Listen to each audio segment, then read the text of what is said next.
Fala, galera! Bem-vindos ao Happy Hour Vitreio. Hoje, ao invés de uma convidada, eu tenho duas que são expert na área de inovação, pesquisa, processos analíticos e também sobre educação. Eu estou aqui hoje com a Cristiana e com a Michele.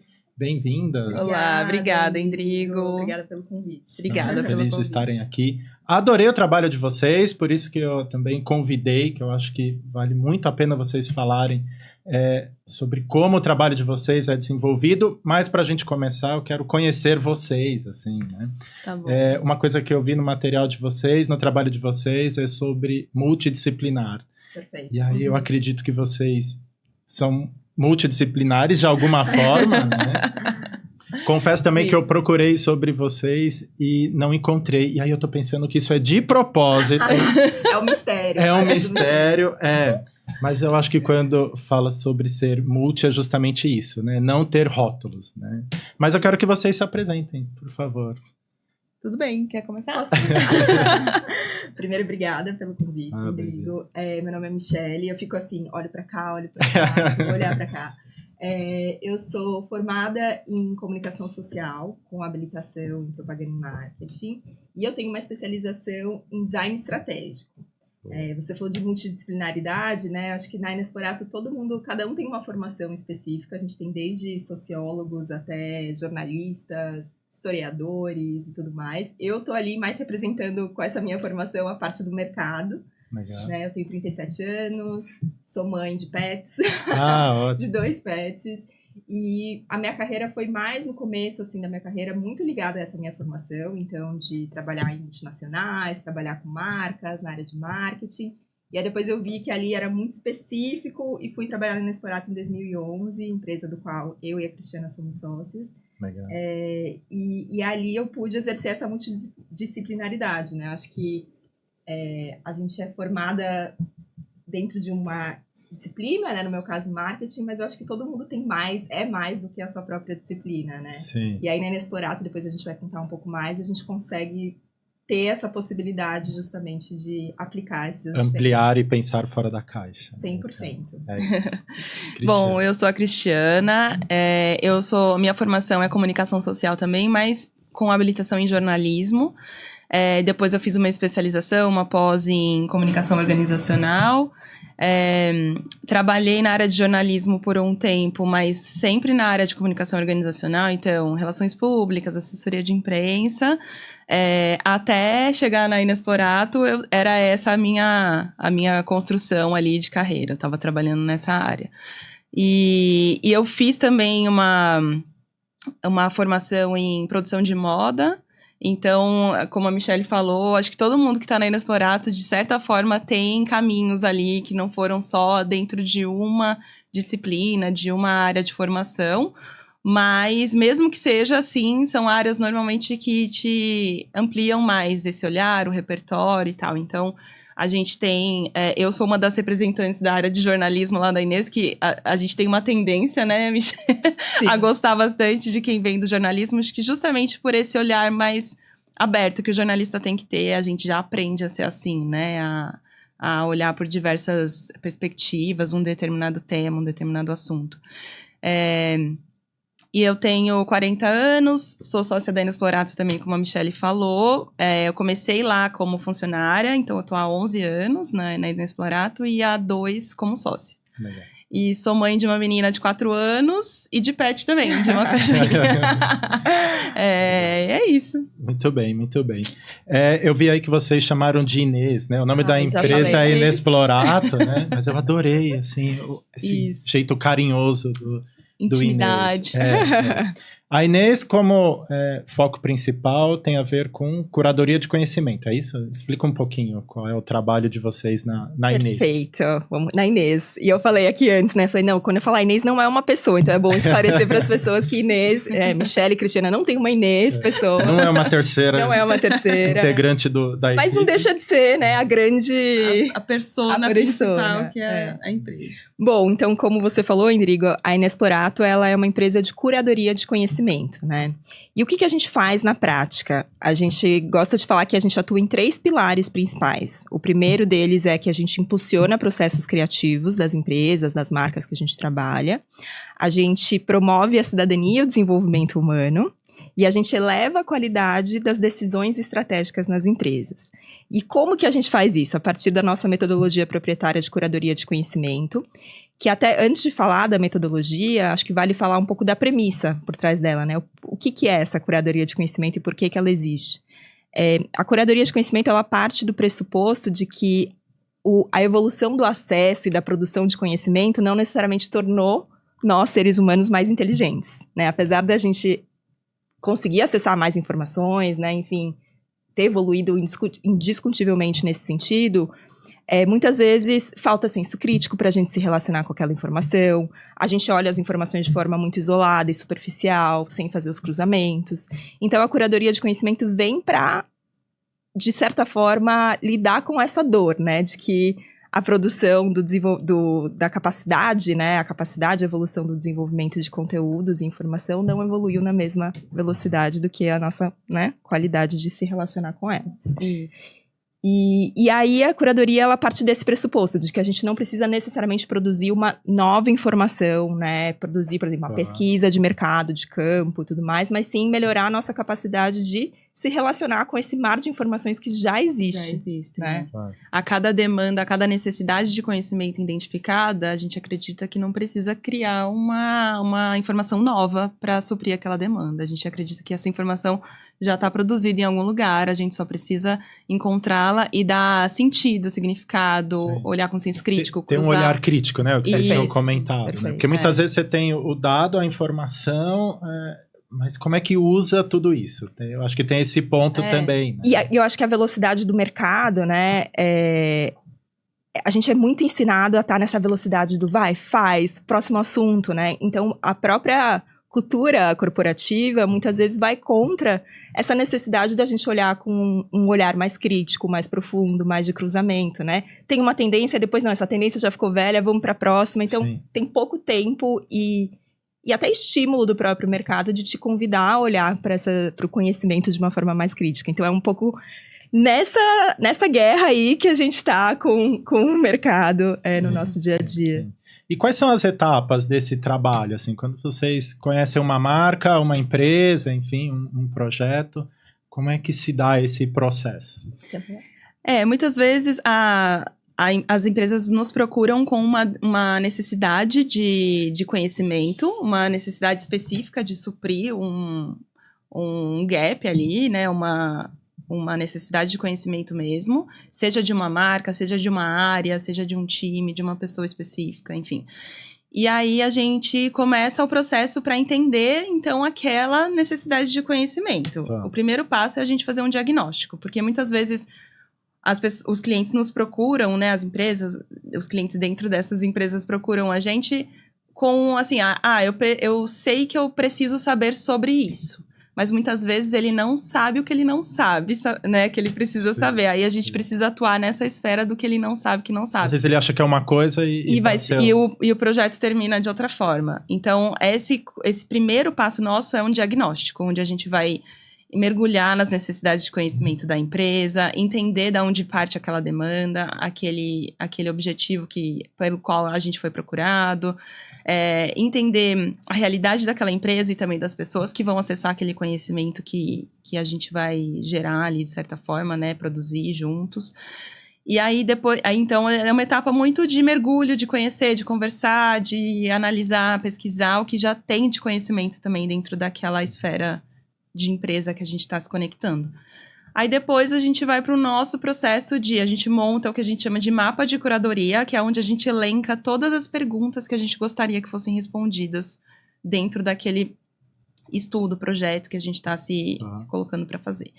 Aí, esse mapa de curadoria vai ser respondido com uma etapa que a gente chama de pesquisa, que é onde a gente vai pesquisar. Mas como a Michelle falou, não é que a gente vai gerar um dado novo, a gente não vai fazer a metodologia. Vocês não são uma empresa que desenvolve pesquisa. Isso, nós não fazemos pesquisa de mercado, exato. Então, a gente vai olhar o que já tem produzido de conhecimento sobre aquele tema, sobre aquele assunto central que nos foi trazido ali, que a gente identificou em diagnóstico que precisa ser respondido, né? Aí é que a gente abre o nosso olhar multidisciplinar, de olhar para muitas áreas, diversas frentes de conhecimento que podem ter produzido alguma coisa sobre aquele tema. Então, a gente pode olhar para o próprio mercado, para sociologia, antropologia. A gente tem um pé bem forte nessas duas áreas, assim, dentro do nosso escopo ali de trabalho. Mas a gente olha também para ciências da tecnologia, da neurociência, de psicologia, enfim, todas as frentes que a gente identificar que pode ter gerado algum conhecimento sobre aquilo.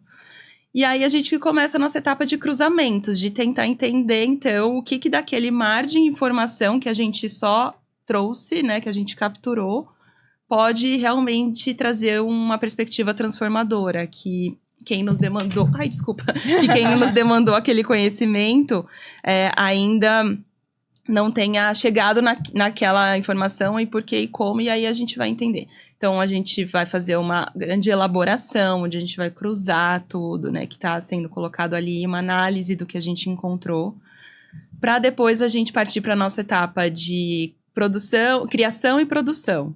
Que a criação é a gente entender mesmo como a gente vai colocar de pé tudo aquilo que a gente desenhou ali, as grandes teses de conhecimento que a gente encontrou ali, desses cruzamentos, então, como a gente vai dar vida para isso? Então, a gente faz um momento de criação mesmo, para depois produzir, que é construir mesmo aquela narrativa, como a gente vai contar aquela história, que formato aquilo vai ter, como a gente vai fazer essa entrega, que aí é onde a gente leva muito em consideração também quem nos demandou, então, como aquela empresa, aquela pessoa, a melhor forma dela acessar aquele conhecimento que a gente está produzindo, e aí a gente vai para a entrega, que é um momento onde a gente vai, de fato, colocar aquilo na mesa para quem nos demandou, fazer uma troca, um processo muito de absorção do conhecimento que a gente está levando e também de entender como aquilo vai ganhar vida e transformar mesmo a necessidade do cliente que estava trazendo ali para a gente. Exato. E isso serve para qualquer coisa, eu estou entendendo. Pode ser para um serviço, pode ser para um novo produto, pode ser para um reposicionamento de marca, pode ser para um novo negócio. Perfeito. Lidar com as pessoas. Perfeito. Tem um problema com o meu time interno. Então, como é que eu posso lidar com esses conflitos? Isso. Né? As áreas que chamam a gente, sim, que nos contratam, são diversas também. Então, desde RH para desenvolvimento de repertório de uma pessoa ou de um time, de uma área, até as áreas de estratégia, inovação, de negócios mesmo, passando por marketing bem forte. Né? Eu posso até dar alguns exemplos, assim, porque é difícil, né? Quando a gente fala da Inexplorato e de curadoria de conhecimento, né? Pode ficar um pouco aqui, né? Porque, de fato, é uma proposta relativamente nova, assim, né? Que é colocada. Então, eu sempre gosto de trazer exemplos para tangibilizar. Quando eu falei lá no começo que a gente trabalha em 3 frentes, eu acho que eu vou puxar essas frentes e trazer exemplos de cada uma delas para dar um pouco de... Tá, legal, palavras bonitas ali, mas o que isso significa na prática, né? Então, eu tinha falado lá no começo, primeiro, que a gente impulsiona processos criativos, né? Então, eu vou dar um exemplo. A área de marketing de uma empresa, de uma marca ali que lida muito com o verão. Então, todo ano faz uma campanha de verão, tudo mais, seja campanha publicitária, seja campanha também de ponto de venda. E sempre tem que ter algum gancho, né? Algum tema de, o que a gente vai falar esse ano que vai chamar atenção ali, vai conectar com as pessoas. Só que verão é um tema que, né, ainda mais para nós brasileiros, fica meio batido, assim. Que mais você vai falar de verão depois que você falou 15 vezes, 20 vezes sobre isso?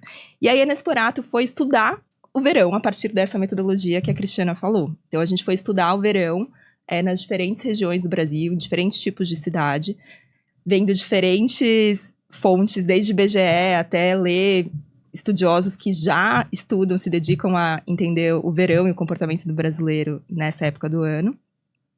E a gente montou um estudo, um mapa de insights para essa marca, para ela trabalhar o verão no Brasil de forma a não estereotipar ou a sair da caixa, como você, né, fala em um dos seus dos seus produtos. Porque é muito fácil, quando a gente fala em verão no Brasil, você pensar, o que você pensa, a primeira coisa? Praia, sol. Cidade que vem a sua cabeça. Rio de Janeiro. Perfeito. Né? E o Brasil não é só isso, eu também penso isso, porque está construído no nosso imaginário. A gente tem muito essa missão, né, Inexplorato, de, por conta do senso crítico, que é uma característica muito forte da curadoria, provocar as empresas a sair só das suas bolhas, a sair só do que a gente acha que é a realidade, quando na verdade, né, a gente aqui em São Paulo, perto da Avenida Paulista, a gente fica muito enviesado a um tipo de Brasil, né, a um tipo de referência de comportamento. E aí esse projeto, por exemplo, veio para mostrar que existem vários tipos de verões no Brasil, verão de Rio, né, verão de várias outras formas de viver, que pode inspirar a marca a criar campanhas diferentes, né? Então, acho que esse é um dos se conectar, exemplos, eu fico pensando que consegue conectar com outras regiões do Brasil, né? Perfeito. Por exemplo, quem está no norte tem um comportamento e tem um estilo de vida diferente de quem está no Rio de Janeiro. Ou quem está no extremo sul também diferente de quem vive aqui em São Paulo. Né? Então, quando as marcas ampliam esse olhar, você consegue conectar mais. Criar estratégias mais certeiras também, né? Eu acho que tem um lado soft, assim, de se conectar mais com as pessoas, e tem um lado mais hard de negócio também, porque uma vez que você também sai da sua própria bolha ali e cria produtos, serviços, soluções que estão ligadas às necessidades reais do que essas pessoas estão precisando, isso também tem um impacto no seu negócio, né? E aí, falando dessa coisa de Brasil, né, acho que dá um gancho legal para o segundo ponto, que é um case que a gente adora contar, né, no Inexplorato, que eu falei do impulsiona processos criativos, e depois eu falei do eleva a qualidade das decisões estratégicas, né? O que é isso, né? Essa frase bonita significa o quê? Vou dar um exemplo de eletrodomésticos e casas, né? Que a gente usa muito, que eu acho ele muito simbólico. A gente estava numa reunião com executivos de uma empresa de eletrodomésticos, e eles falaram ali, nossa, coisa, você olha em volta aqui, principalmente em São Paulo, quem tá escutando de São Paulo, acho que vai se identificar, batedeira reforma para subir o quê? Um prédio, né? E aí esses executivos estavam conversando, porque só tem prédios, os números de apartamentos estão aumentando e tá cada vez ficando menor, porque de fato, se a gente sai aqui, a gente vê, 20 metros quadrados, 15 metros... 18. 12. 18 ainda é grande, né? Nos padrões de hoje em dia. E aí a gente falou, então eles iam fazer toda a estratégia dos próximos anos partindo desse pressuposto de que brasileiros estão morando cada vez mais em apartamentos e os apartamentos estão ficando menores. Só que aí, com simples, com esse olhar de curadoria de conhecimento, a gente trouxe um dado que 85% dos domicílios do Brasil são casas. E essas casas estavam aumentando de tamanho em área, né, de metro quadrado. E esse é um dado do IBGE, que está disponível para qualquer pessoa, em teoria, acessar, mas que muitas vezes a gente, nas nossas bolhas, voltando ao ponto, né, e não ampliando o nosso repertório, não saindo da nossa caixinha ali, a gente pode assumir que a nossa verdade do que a gente conhece no nosso mundo... O que tá vendo na rua que a gente mora. Né? É o mundo, né? E em São Paulo, né, que é uma Inclusive em São Paulo, Exato. Esse número é maior também. O número de casas é maior que de apartamentos. Perfeito. Então, assim, olha o quanto de decisões estratégicas podem ser tomadas de forma equivocada se a gente não ancora no conhecimento essas decisões, né? E esse conhecimento pode vir em forma, nesse caso, de uma reunião ali que a gente fez depois de uma apresentação, mas pode vir em forma de um relatório, de uma simples conversa, né? Enfim, um workshop. Então, no nosso trabalho, a gente vai cavando essas oportunidades para ajudar essas pessoas que estão tomando decisões estratégicas na empresa a se conectarem melhor com o conhecimento. Sim. Sair dos achismos, né? Sim. Com o que realmente está acontecendo e não com o achismo, como você está falando. Sair dos achismos e se conectar com outras realidades para além do eixo paulistano, sudestino aqui, né? Que a gente costuma ter mais as empresas estão super concentradas aqui, então... E não é nem em São Paulo, é tipo assim, bairros até, né? Itaim. O centro da cidade e os bairros nobres do entorno. Exatamente. Então, nosso trabalho passa muito por esse processo também de curar o que a gente chama de paulistite. De trazer dentro dessa veia aí que a gente tem de estudar o Brasil desde a fundação da Inexplorato, que foi em 2010. Então, a gente tem muito conhecimento acumulado sobre o Brasil, de quebrar muito esse olhar da paulistite que acaba colocando, né, as decisões das empresas, das grandes marcas dentro de bolhas que não se conectam não é a realidade. O restante do país. Legal. Perfeito. E esse processo é rápido, porque assim, vou puxar um pouco para o meu lado, né? no varejo tem uma necessidade da velocidade, né? Tudo tem que ser muito rápido. A gente até já trouxe algumas pessoas aqui para conversar e falando sobre coleções e tudo mais, o quanto os produtos são descartados Sim. no segmento de moda, no sentido assim, isso é moda, isso é tendência, mas aí eles já estão tão acelerados com as coisas e adiantam tanto os processos que daqui a pouco a gente está lançando coleção de verão, sendo que está começando o inverno, né? Dessa coisa da velocidade que é muito típica do segmento de varejo. Aí quando vocês falam de todo esse olhar, essa análise para poder surgirem os insights, eu fico pensando que isso leva um tempo, né? E como é isso para as empresas que estão nessa coisa do acelerado, rápido, me entrega o relatório rápido? A gente super lida com esse tempo rápido também, né? Eu acho que é uma realidade do mercado que está transversal a qualquer área, eu acredito. E aí a gente passou por algumas fases, assim, acho que desde a fundação da Inexplorato, houve um período onde a gente teve que ganhar a confiança mesmo dos clientes que pediam para que as coisas fossem feitas muito rápidas e a gente, de certa forma, foi mostrando para eles que aquele tempo era muito necessário para que a gente construísse o conhecimento que eles precisavam mesmo, que depois daquilo eles iam ganhar agilidade, eles iam ganhar tempo, porque eles iam fazer decisões mais conectadas com a realidade, mais estratégicas. Então, por esses primeiros anos, a gente precisou mesmo fazer esse processo de confia no processo, é uma metodologia estruturada que vai chegar Calma no que lugar. vai chegar. Exato. Mas agora que a gente já tem uma super bagagem acumulada, né, de 14 anos, a gente consegue fazer entregas muito mais rápidas também. Então, a gente tem os estudos que demandam mais tempo, aí 1 mês e meio, 2 meses de construção, e que o mercado já conhece, já sabe, né? Hoje a gente já tem um caminho percorrido para que as empresas que nos procuram e que a gente também procura saibam desse processo. Muitas vezes, quando é um tema completamente novo, que a gente vai ter que estudar do zero e tal, é um tempo necessário. Mas tem muito tema que a gente já tem conhecimento acumulado. E a própria metodologia vai ganhando mais agilidade, né? No fazer e tal. Então, hoje em dia, a gente consegue fazer entregas muito rápidas, muito mais ágeis, por conta dessa bagagem que já foi construída há 14 anos. O repertório, né? O repertório é importante. Muito. E eu acho que tem uma coisa também, né? Que o conhecimento, ele acaba tendo muita proximidade com o mundo de estratégia, né? De planejar, de planejamento.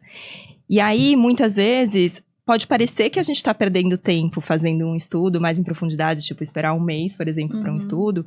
Mas esse conhecimento, uma vez que ele é crítico, profundo, sólido, ele pauta anos de ações táticas depois, né? Então, às vezes, a gente quer matar o leão do dia muito rápido e a estrutura para que essas decisões possam ser tomadas melhores não tá tão sólida. Em pouco tempo você vai ter que matar outro leão, né? Exato, que você não conhece esse leão, aí você vai ter que conhecer de novo esse leão, estudar, ou achar começar que você de conhece. novo um processo. Ou achar que conhece e se pautar em informações muito rasas, que não vão dar profundidade para que você trabalhe aquilo de forma consistente, perene. A gente teve até um feedback recente de que teve um projeto que a gente entregou em 2020, que é usado até hoje pela área de vendas de uma empresa, que era um projeto que a gente mapeou as áreas de influência, como que as cidades do Brasil se organizam de forma que elas se influenciam umas às outras. Qual que é a hierarquia das cidades? Tem um estudo do IBGE que é o REGIC, Regiões de Influência, e com base nele, e a gente cruzou com outros pontos, a gente conseguiu entregar para essa empresa, olha, essa cidade aqui, ela é chave para o negócio de vocês, porque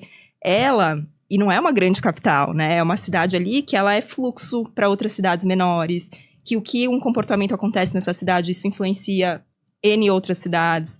Então, pensa como esse conhecimento é perene, ele não muda de um dia para o outro, né? Nem de um ano para outro. Não. Então, porque comportamento é uma coisa também que... O comportamento, de fato, né? Ele não é uma coisa que muda... Apesar do mercado querer achar uma tendência nova todo dia, o tempo todo. Ele é muito perene. Então, a gente soube que essa empresa usa esse estudo como um guia para decisões estratégicas de onde vai investir, de que forma vai investir, em qual cidade, até hoje, né?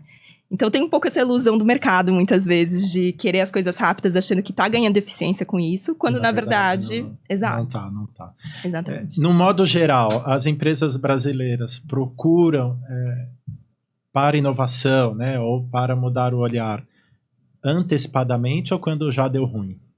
Ai, tem os dois. Tem os né? dois. Tem um pouco dos dois. A gente recentemente recebeu um briefing de uma empresa com 6 meses de antecedência, assim, né? Ainda, tipo assim, 6 meses pra gente montar a proposta, discutir a proposta. A gente, nossa, né? Tipo, isso é realmente totalmente fora da curva. Mas a gente cruza com essas duas realidades, assim. Muitas vezes fiz um processo aqui, uma marca apostou num tema, num assunto, deu ruim, agora eu preciso voltar e o que eu preciso conhecer para poder acertar mais agora a partir daqui, né? Então acontece isso. Mas também acontece da gente receber as necessidades, assim, de preciso conhecer agora mesmo. Estou começando a me conectar com esse assunto, com esse tema, com esse público. E preciso conhecer ele mesmo. Tipo, tenho 0 conhecimento, vamos lá, vamos fazer isso junto. Então, tem esses 2 caminhos. Né? Tem um lado mais exploratório, como a Cristiana falou, né? Quero conhecer e tudo mais. E tem o lado de apagar incêndio muito também. Deu errado essa campanha, estamos em crise aqui. O que a gente fez de errado? Me ajuda a entender que conhecimento, que olhar crítico que faltou para que eu pudesse solucionar isso. Exatamente. Muito legal. Porque, pelo menos no varejo, eu de novo, né, puxando. Não que vocês não façam varejo, mas no varejo é muito assim, espera dar ruim e aí, tipo... Mas eu acho que é um pouco a lógica. Meio vai que assim, testar, né? Não, mas eu sempre fiz desse jeito, sempre deu certo. Aí começam a vir sinais e o resultado caindo de que daquele jeito não tá funcionando mais. Ou passa também por uma sucessão, né? Então os pais passam a empresa para os filhos, mas os pais continuam dando a palavra final, o que já gera um conflito interno ali. E aí começa, claro, cair rentabilidade e tudo mais, porque você tem uma cabeça pensando fora da caixa e uma cabeça pensando, vamos dizer, dentro da caixa ainda, como foi há 30 anos atrás, né? E aí quando dá ruim, assim, que fala, nossa, agora o negócio... E aí eu acho que isso também que acaba demandando a velocidade, né? Fala, precisa ser muito rápido, porque se não for rápido, a gente vai desaparecer. Né? Perfeito. E eu acho que tem um medo do risco também, né? O fazer igual e continuar fazendo é porque, em teoria, sempre deu certo, por que eu vou mudar? Né? E eu acho que também tem uma pressão muito grande, pelo menos nas empresas com as quais a gente trabalha, existe muita rotatividade também de pessoas. Então, muitas vezes, a pessoa tá ali naquela cadeira por 1 ano. Então, pensando num olhar meio do que ela precisa entregar por interesses individuais, ela precisa conseguir fazer uma coisa muito rápida para provar que naquela cadeira ela entregou alguma coisa. Ela dá conta. E não necessariamente isso vai estar a serviço da marca, da estratégia da marca como um todo, né? Então, tem uma série de jogos ali que acontecem, né? Os ocultos e os explícitos, que fazem com que essa dinâmica do tem que ser para ontem, ela seja de fato bem... assim, predominante. A gente lida com essa força agindo em todos os projetos da Inexplorato. Sim. E é meio paradoxal com a nossa própria metodologia, mas a gente tenta sempre encontrar esse meio do caminho, que a gente... Assim, o não achismo, ele é parte da nossa essência, né? Então, se a gente vê que um projeto vai demandar, assim, precisa ser para amanhã, e a gente não tem a base de conhecimento que a gente acredita que vai informar uma decisão melhor para eles, a gente nega o projeto. Porque senão isso vai contra a própria filosofia do que... Não tem como entregar uma coisa que vocês não acreditam ou fora de uma metodologia que vocês oferecem, né? Não faz sentido, né? Esse próprio comportamento já faz parte do processo de inovação, né? Por parte das empresas, né? Então, se ela tem esse olhar, essa paciência, vamos dizer assim, e aceita o processo, eu acho que para mim já faz parte da inovação, né? Você tá num bom caminho porque você tá aberto a... Isso que eu ia falar, a abertura também é chave, porque uma frase que a gente escuta, virou quase uma piada interna na Inexplorato, cadê o case? Porque muitas vezes as empresas, elas não falta uma abertura de pensar, se não tem o case, eu posso ser o case. Sim. Né? Mas existe um vício do mercado, muitas vezes, em pensar, vou fazer uma coisa diferente, mas quem já fez isso? Me mostra o case. Me mostra o case, sempre. E a gente tenta mostrar, beleza, algumas empresas fizeram de um jeito assim, mas não exatamente isso que a gente está aqui provocando vocês a pensarem, né? Então, voltamos de novo na história deles não quererem correr o risco, né? Se já tem um case, parece que eles se arriscam menos. Perfeito. Exato, e aí a nossa metodologia é muito... efetiva nisso, nessa construção, porque, como a gente falou, a gente traz diversos olhares, perspectivas e formatos para um determinado, para a construção daquele conhecimento, e aí muitas vezes não tem o case, mas a gente ajuda as empresas a entenderem como poderia ser se ela seguir aqui, um pouquinho disso, um pouquinho daquilo, né, e construindo junto ali para que ele tenha pelo menos uma visibilidade do que ele pode construir. Sim. Se ainda não tiver nenhum case pronto. Muito legal, muito legal. Bom, comunicação é a chave, pensar fora da caixa, né? Mas eu vi que vocês têm outros projetos, né? Tem um blog, tem a Escola da Inês, que eu adorei esse nome, tem o podcast Insurgentes, tem um projeto Garagem, Detox de Mercado, Banca da Inês, Plataforma Mapa, é assim que fala? O Mapa, sim. Mapa, joia. Fala um pouquinho de esse pool de tem frentes coisas aí que já não estão mais ativas, mas acho que dá pra gente falar um pouquinho de tudo, né? Esses projetos que você listou, eles são quase que a nossa linha do tempo de coisas trajetória, o que a gente já fez, assim. Hoje, o que tá ativo, que eu acho que bebe muito desse lugar de testar, de buscar, a gente já teve uma empresa de tecnologia de recomendações de conteúdo para evolução humana. Então, assim, a gente teve já bastante projetos, uma banca de jornal que a gente vendia livros. Tem muita coisa que a gente já experimentou, testou. Hoje, dessa lista que você trouxe, a gente tem, eu diria, 2 pilares principais. Sim. Que é o da Escola, da Inês, e o podcast Insurgentes. Você quer contar sobre um deles? Vou falar um pouquinho da escola, então. A escola, a gente começou esse processo muito partindo de uma necessidade também de compartilhar a nossa construção da própria metodologia da Inexplorato mesmo. A gente chegou num processo de refinar cada vez mais essa metodologia, e aí a gente entendeu que poderia ser a hora de compartilhar ela mesmo, né, com quem quisesse aprender. Então, a gente criou 2 cursos, um curso de introdução à metodologia da Inexplorato, que é um curso mais curto, e um curso de formação mesmo na metodologia, que é um curso mais longo, de alguns meses, onde as pessoas aprendem mesmo a fazer o trabalho de curadoria de conhecimento pautado na nossa metodologia da Inexplorato. E aí, esses cursos a gente vem fazendo há alguns anos, e aí o ano passado a gente lançou também um curso de liderança, que a gente chamou de Liderança Insurgente, que teve a primeira turma, né, no último ano, que foi também baseado nesse acúmulo de conhecimento que a gente teve em necessidades de conhecimento das lideranças das grandes empresas que a gente trabalha. E aí a gente formatou um curso com esse olhar da insurgência, que faz muito sentido para o propósito da Inexplorato mesmo como empresa. E aí a gente fez esse conteúdo também para ser divulgado o ano passado em formato de curso. E aí, esse ano também, como a gente estava até falando antes, né, a gente criou dentro da Escola Inês, um outro formato que a gente também tem, com nosso time de curadores, nós que trabalhamos dentro da Inexplorato, temos nossas necessidades de conhecimento. E aí, para ampliar repertório, para trazer mais, para fomentar cada vez mais o nosso lado de estudo mesmo, que a gente precisa estar sempre estudando e nos conectando, né, com diversas fontes, a gente criou alguns cursos para os curadores de conhecimento que trabalham na Inexplorato, mas aí a gente decidiu abrir esses cursos para que outras pessoas pudessem fazê-los também. Então, é um curso que a gente faria de maneira interna, como se fosse um treinamento interno, mas a gente abre para quem quiser fazer também. Então, não é a Inexplorato que faz o conteúdo desses cursos, mas a gente tá ali para aprender também. Faz uma curadoria. Exato, do tema, do que poderia ser legal. E aí, esse ano, de maneira estratégica de negócio mesmo, que a gente está para a estratégia que a gente tem para os próximos anos aqui da Inexplorato, a gente decidiu desacelerar um pouquinho essa área dos cursos. Então, a gente tem alguns até o final do ano aqui ainda, principalmente esses que eu falei da Escola da Inês, que a gente abre para outras pessoas também participarem.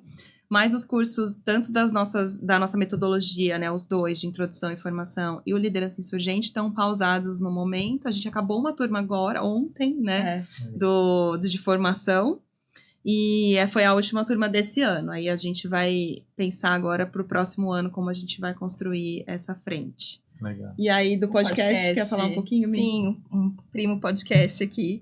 A gente tem desde o ano passado, acho que muito na atuada desse curso de liderança insurgente, que basicamente é um curso que tem como objetivo unir os problemas da sociedade, que a gente sabe que são muitos, com a atuação de líderes que estão insatisfeitos com